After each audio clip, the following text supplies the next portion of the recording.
Hello guys, good morning, જય શ્રી કૃષ્ણ, જય સ્વામિનારાયણ. સ્વાગત છે તમારું અમારા નવા બ્લોગમાં. તો અત્યારે સવારના 8:30 થઈ ગયા છે. તરેશનો વેઇટ કરતા હતા. તરેશભાઈ આવ્યા નહોતા, નાઈ ધોઈને પરવાર્યા નહોતા હજુ, તો એમનો વેઇટ કરતા હતા. હવે તરેશભાઈ બી પરવારી ગયા છે. જો દેખો, ટકો મુંડો ટાઉં ટાઉં, આધી રોટી ખાऊं ખાऊं, દેશ કો બચાऊं. બહુ પેટીમાં પૂરાઈ જાઉં, પછી નથી આવડતું. આ લોકોને જે મને જુએ ને આમ ટોપીઓ કરતા આમ જ કરે. ના, હું તને આ ટકો મુંડું આજે ગાયું ને, તો હું તને શું કહું, ચોટી કોરી ચોટી મસ્ત સિલ્કી ચોટી એ તારી. આ ટોપો ઉતારીને વાલ કોરા હોય ને આમે આખા વિખાઈ જાય, આખા ગોળ ગોળ થઈ જાય આખા. હા, પછી ફુવારો કહેવાય, ચોટી કહેવાય, એવું બધું કહેવાય તરેશને, હે ને તરેશ? આજે છે અમારો ઉપવાસ, નોમ નોમ છે, તો નાસ્તામાં ઈ જ ચેવડો ને ઈ જ હશે. પણ એમની તરેશ, હવે હેમેક્ષા દીદીને લગ્નને કેટલું બાકી ટાઈમ? 20 દિવસ એમ. 20 દિવસ છે, તો 20 દિવસમાં બીજી નોમ આવી જશે તરત જ? 25 દિવસમાં પછી લગ્ન પછી 25 દિવસમાં આવી જશે નોમ 100%. 25 દિવસ એટલે એમ કીધું ને 7 તારીખના છેલ્લા દિવસ નોમ, આવતા મહિના 7 તારીખના. છેલ્લી હમણાં 8 નોમ તારીખ છે એટલે મહિનો થાય ને કમ્પ્લીટ. આજે 8 તારીખે 8 તારીખ છે, ભગવાન જાણે. 8 તારીખ છે ને લાસ્ટ નોમ રહી છે અમારી હેમેક્ષા દીદીના મેરેજ પછી. અમારા લાસ્ટ નોમ છે. હા, અને અમારું એને તો જો અત્યારે 90% જેવું નક્કી છે નડિયાદ લગ્નમાં આવવાનું, હે ને? જવાનું છે ને, 90% જેવું નક્કી છે નડિયાદ લગ્નમાં જવાનું, પણ 10% ચાન્સ કેન્સલ થવાના છે, એટલે કાંઈ ગેરંટી નથી અમારું. હજી ફિક્સ તો કાંઈ જ નથી કર્યું. અને હેમેક્ષા દીદીનો ફોન આવ્યો હતો કે પ્લીઝ તમે લોકો આવજો, અને મામીને બહુ જ કહીને ગયા હતા આ વખતે છોકરાઓને લઈને આવજો, છોકરાઓને લઈ આવજો. એટલે એ લોકો તરફથી તો એમ છે જ કે આવું જ છે એમ, પણ અમે હજી ઘરમાં બેસીને ડિસ્કસ નથી કર્યું કે જઈશું કે નહીં. કેમ કે અત્યારે તમે ન્યૂઝ જોતા હશો, HMVP કરીને કોઈક વાયરસ આવે છે, તો આપણો હજી દર્શ નાનો છે બહુ, તો ભીડભાડ વસ્તુ ના જઈએ એટલું સારું છે. એ જ ને, હજી મહિનો છે એટલે જોશું કેવું પરિસ્થિતિ. ભીડભાડ વાળું જગ્યામાં ના જઈએ સારું, અને પ્લસમાં ઠંડી બહુ છે, અને છોકરો ઠંડીમાં બહુ હેરાન થાય. ઠંડી હોય ચલો, એ તો પહોંચી વળી આપે ના પહોંચી વળાય ને, આપણે એ બિચારાને તડકામાં જવાનું ને, આપણે આવવાનું વહેલું નહીં જવાનું લગ્નમાં, બરાબર ને? બરાબર. 5 વાગે બધા જાય ત્યારે નહીં જવાનું, આપણે 7-8 વાગે જવાનું. જોઈશું 7-8 વાગે બી ઠંડી તો બહુ જ હોય, તડકો ના હોય. ઈ ગાડે ઠંડી જતી રહેશે. અમારે અંબાલાલ પટેલને એવું કેવું છે. શું કહેતા ફરીથી? અંબાલાલ પટેલને એવું કેવું છે કે 15 તારીખ સુધી ચાર્જ રહેશે. હમણાં આજે આવી છે ને, હમણાં 15 તારીખ સુધી ચાર્જ રહેશે, પછી તો ખબર છે ડાઉન થાય ધીરે ધીરે. હા, એ તો છે. તો હવે એવું પ્લાન કર્યું છે અમે કે જઈશું, અને એના પ્લસના પ્લાનમાં એવું બી છે કે કલાલી બી દર્શન કરવા છે. અમારી જે માનતા હતી કલાલી લડ્ડુ ગોપાલની, એ બી પૂરી કરવી છે. દર્શને તેડીને જવાનું છે. તો સ્ટેપ બાય સ્ટેપ જેમ જેમ માનતા પૂરી થશે, જેમ જેમ પ્લાન બનશે એમ એમ થશે આગળ. કેમ કે હજુ તો કાંઈ ડિસાઈડ કર્યું નથી ક્યાં જઈશું, કેમ કરીશું બધું, કારણ કે બધું પ્લાન કરવું પડે પૂર્વનું. જોઈએ હવે આગળ કેમ પ્લાન થાય છે. મારું કહેવાનો પોઈન્ટ એ હતો કે અમે જો નડિયાદ જઈશું તો હેમેક્ષા દીદીના મેરેજના બ્લોગ્સ તમને જોવા મળશે, અને અમારા મામાનું ફેમિલી તમને જોવા મળશે. બધાને મજા આવશે, નવા બ્લોગ આવશે, કારણ કે ઘણા લોકો આવે તો આમ મજા આવે જોવાની એમ. અને પ્લસમાં બીજું એ પણ કહેવાની હતી કે લગ્ન કરીને કચ્છમાં જશું એમ, ખબર હતી પછી કચ્છના વ્લોગ આવશે એટલે તમને મોજ પડી જશે. હું એમ નથી કહેવાની, હું એમ કહેવાની હતી કે જે લોકોને એવી ઈચ્છા હતી કે અમને મળવું હતું જિંકલને ને મને કે અમારા બાપુને, કે જેમને મળવું હતું, તો અમે નડિયાદ મેરેજમાં આવીશું તો તમે એમને મળી શકો છો, સામેથી બોલાવી શકો છો. કેમ કે ઘણા લોકો ક્રિકેટ ટાઈમે વૈશાલીને મળતા હતા ને બોલાવતા હતા ને પૂછતા હતા પાયલ કેમ નથી આવી. તો એ લોકોને એવું હોય તો પાયલ આવશે, શું કહેવાય, સમૂહ લગ્નમાં વસંત પંચમીના, તો ત્યાં પાયલ તમને બધાને મળશે મસ્તીનું.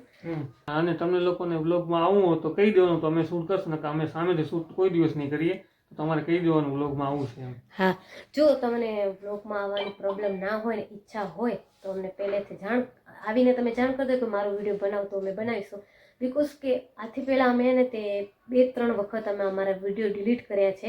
તમને કહી દીધું આગળ. હા, એના કારણે પછી હવે તે દિવસે તો ચાલતું હતું, પેમેન્ટ નહોતી. હવે અમારું પેમેન્ટ અટકી જાય ને એટલે અમને બહુ જ દિલ પર લાગી જાય છે. પેમેન્ટ માટે તો બધું છે એક રમત. હા એટલે તો પહેલેથી તમે કહેશો તમે શ્યોર તમને વિડીયોમાં લઈશું. અને બીજું એક તરેસે જે વાત ઉપાડી લીધી છે એ બી હું હવે કહી દઉં છું કે એ બી અમારું 90% નક્કી છે. હજી 100% નથી નક્કી કે પિયર જઈશું એમ કે આ વસંત પંચમી કરીને પછી કચ્છમાં જવાનું છે. પણ વસંત પંચમી કરીને તરત જઈશું કે પછી 1 મહિનો રહીને જઈશું કે 2 મહિના રહીને જઈશું એવી કાંઈ જ ગેરંટી નથી. પણ પપ્પાના ઘરે જઈશું તો જે लोगों ने कच्छना व्लॉग जोआ था, मायके के व्लॉग देखने थे, उन सबको मायके के व्लॉग अब दिखेंगे थोड़े टाइम के बाद. हमारा जाना फिक्स होगा तब. तो स्टे ट्यून, हमारे साथ जुड़े रहिए और भगवान से प्रार्थना कीजिए कि हम ऐसे ही रेगुलर वीडियो बनाते रहे आप सब लोगों के लिए. तो चलो હવે નાસ્તા કરવાનો ટાઈમ થઈ ગયો છે. તરેશભાઈ હવે હાલશું. હા ચાલો ચાલો, મને પણ ભૂખ ચલો. લાગી. ચલો તરેશ ભૈયા ચલો. આપણા લડ્ડુ ગોપાલના દર્શન કરી લઈ. જય સ્વામિનારાયણ લડ્ડુ ગોપાલ. આજે ઝીંકલ છે ને અહીંયા પોતું કરી રહી છે. ક્યાં ગઈ? કપડાં. જય સ્વામિનારાયણ. કપડાં સુકાવા માંડી ગઈ પોતું મૂકીને.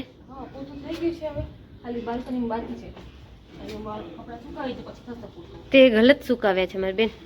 પેન્ટ આગળની દોરીમાં આવે છે. જે ટી શર્ટ નાખ્યા છે ને ત્યાં તો કશું વાંધો ના આવે ને. 2 દોરી મૂકીને. અરે યાર તો વચની દોરી કાં મૂકી દીધી? વચેલી દોરીમાં નાખવાના કપડા હે એ નહીં મેળ પડે. ઝીણા ઝીણા મસૂટ અહીંયા જે મિક્સમાં આવે ને ત્યાં નાખવાનું હોય. તને આવડતું જ નથી કપડાં ઉકવા. મને એ જ કંટાળો આવે. કપડાં હુકવવા મને ખપે પણ ના મજા આવે. હાલો હવે જો અમારા દર્શભાઈ સૂતા છે.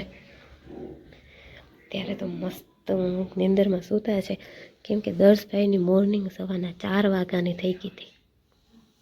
તો અહીંયા પિયુષભાઈ બેઠા સિંગ ખાય છે. નોમ છે એટલે બાઈ ઉભા જસનાભાઈ ને હાડોશી ટમેટા સમારી રહ્યા છે ભેલ બનાવવા માટે. તો અત્યારે 9 વાગી રહ્યા છે ને પપ્પા દુકાને ગયા છે. આજે હાઈડી શું ચાલતા ગયા છે દુકાને. તો હું જલ્દી નાસ્તો કરી જાઉં તો હું વહેલા પહોંચી જશે પપ્પા. બેઠા મેં તમને ફરાળી ગોળ કીધું ક્યાં ગયું?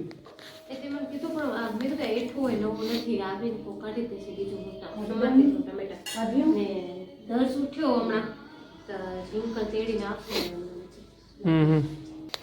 ફરાળી ગોળ હું એટલે એમ કહું છું કે અમે શું રેગ્યુલર ગોળ વાપરીએ એ બધે શાકમાં ને રોટલી બનાવવા ટાઈમે હાથ અડતા હોય એમના એટલે એ ના ખાઈ શકાય. એટલે ફરાળ માટે અમે અલગ ગોળ રાખી રાખો ઉપવાસના અલગથી ખાઈ શકીએ અમે. એટલે ફરાળી ગોળ. આ શું કહેવાય ટમેટા છે ને આ છે ને હાઇબ્રિડ ટમેટા આ કોઈ ટેસ્ટ નથી આવતો નહીં આનો. કેમ કે વચ્ચે હું 8 કિલો દેશી ટમેટા લઈ આવ્યો હતો. 8 કિલો 2 કિલો પહેલા લઈ આવ્યો 6 કિલો પછી લઈ આવ્યો. હા હા તો 6 કિલો ટમેટા લઈ આવ્યો તો તરે શું ટમેટા હતા. અમે લુખા ખાધા શાક જ બનાવીને ખાધું પણ ખેડૂતો. અને લુખા સંચલ નાખીને કેવી મજા આવે ખાવાની. હા મરચું ને મીઠું નાખીને ખાવાનું. અમે લોકો એ બી ખાતા હતા. 2 બેનું વધારે ખાતા હતા. તમે લોકોને શાક જ દીધું હતું. આજે હું જઈશ માર્કેટમાં ફરવા. જો મળી ગયા દેશી ટમેટા તો લેતો આવીશ. હોય કચ્છવાળાને બાકી દેશી ટમેટામાં જલસા આવો. ઘરે ખેતરોમાં કચ્છવાળા દેશી ટમેટા ખાલી નહીં ભાઈ. તરબૂચ, સકટેટી, ટમેટા, મૂળા. આહાહા યાદ આવી જાય છે. આપણે કચ્છવાળાને પ્લસમાં લેવું ના પડે.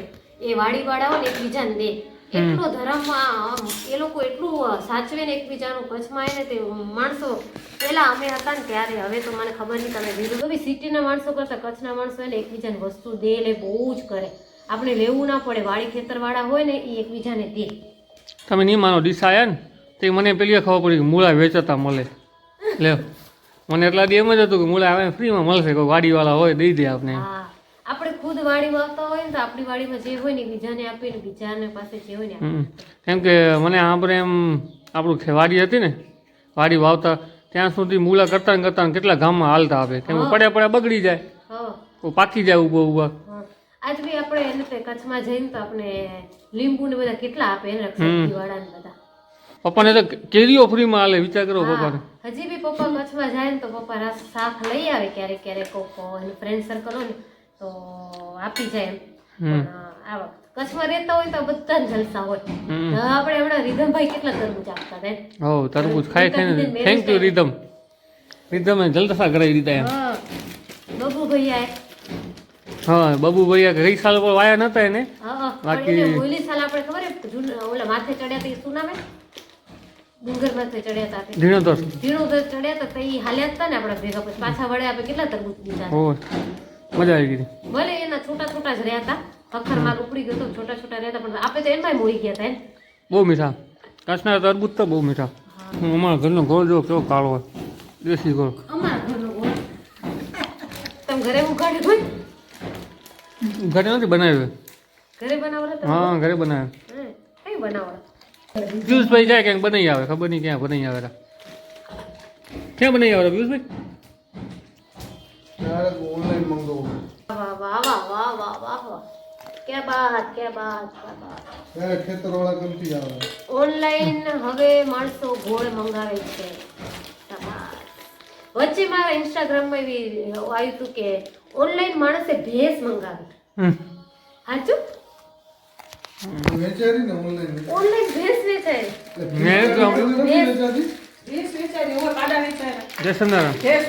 પાડા વેચારો મમ્મી કે ઓનલાઈન આ નવું આવ્યું. ભેંસ વેચાયેલી માણસે ભેંસ ખરીદી. એટલાથી છાણા વેચારી તો સાંભળ્યું હતું કે છાણા માણ વેચારા ઓનલાઈન છાણા ધંધા કરેલા, પણ આ તો અચરજની વાત છે. થોડાક દી ખામો પત્નીઓ પણ ઓનલાઈન મળશે. હા એ બસ ભાઈ બસ. कंप्लीट हो गया है और जीजा जी का सेट और टोपा उधर पड़ा है तो वो इसको साइड में लेते हैं ना, अच्छा नहीं लगता है. बैठ के गए थे सब विखाई के जो बेन गया तो બધું વિખી ગયા છે. હું આખું કરી ગઈ હતી.